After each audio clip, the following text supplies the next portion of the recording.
Welcome to Toffee TV. It is my three things. Aston Villa 0, Everton 0 at Villa Park tonight. The Blues wasting an opportunity to put themselves firmly in the European hunt. They're still there, but good opportunity tonight for 3 points, and we didn't take it. First thing I want to talk about is Alan. I thought he was excellent again tonight. Had a really good game at West Ham on Sunday, and I thought he followed it up tonight with another really good game. It's good to see Toffee back in there with him as well, although he did look like he hadn't played for 10 weeks or whatever. He was a bit rusty, but Alan, I just thought, was covered a lot of ground in that midfield. I still would have liked to have seen Tom Davies in there with Toffee and Alan.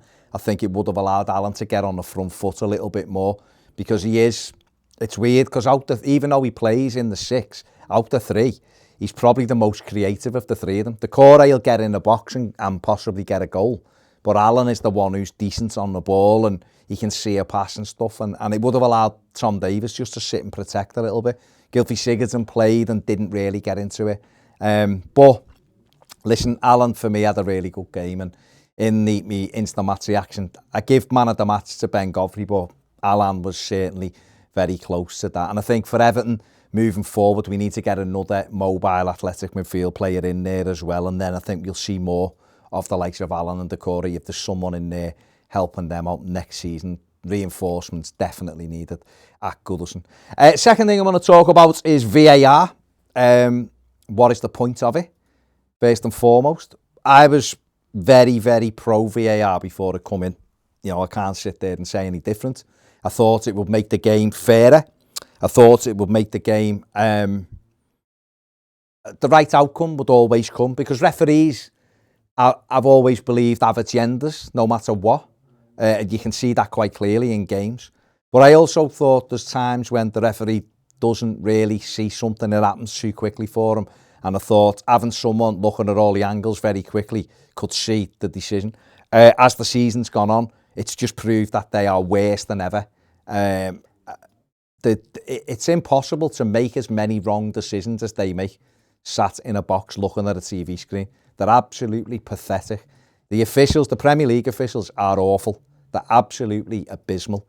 And the VAR people, which are, of course, referees as well, they're just fellas who've never kicked a football in their life. You can tell they don't understand the game. Some of the decision-making is bewildering. We saw on Sunday the Josh King header, how that wasn't a penalty.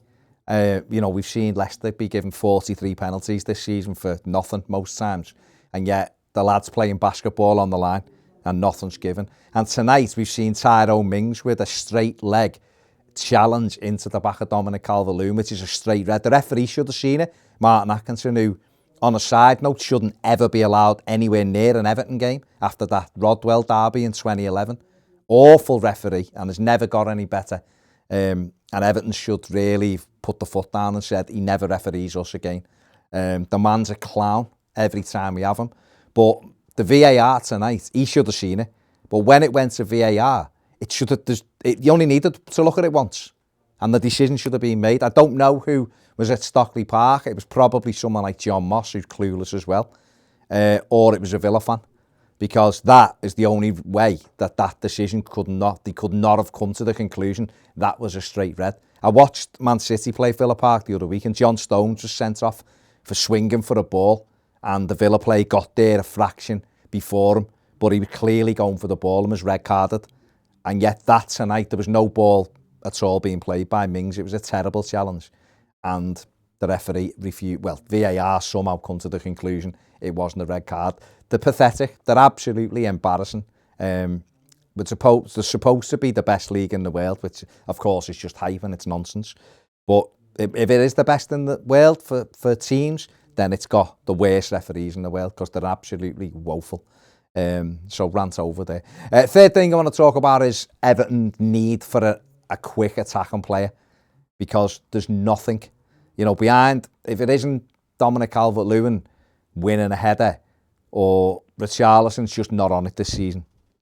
Keep hoping he's going to spring into life for the last few games and get us key goals. It doesn't look like it's going to happen. He was poor again tonight for me. But Everton's need for another one to help those two out is just glaringly obvious now. It's got to be a fast, direct winger who can score goals, because there's no goals in the team. Proved it again tonight. If Dom doesn't score, we don't score. You have 5 attempts on target tonight out of 15, and we've ended without scoring a goal. But if it isn't Calvert-Lewin scoring, who's scoring the goals? Can't go through. It's the reason why Everton are where they are in the Premier League table with a goal difference of 4, when everybody else is 16, 17, 20, 24, plus 4. You know, and it's because simply there's no goals in the team. Yes, defensively we're good. We've had another clean sheet, 2 clean sheets away from home in 4 days. 4 points away isn't a bad return really, but there's no goals in this team. So all the pressure's on Dominic Calvert-Lewin. We said in the watch along, you know, he's living off scraps.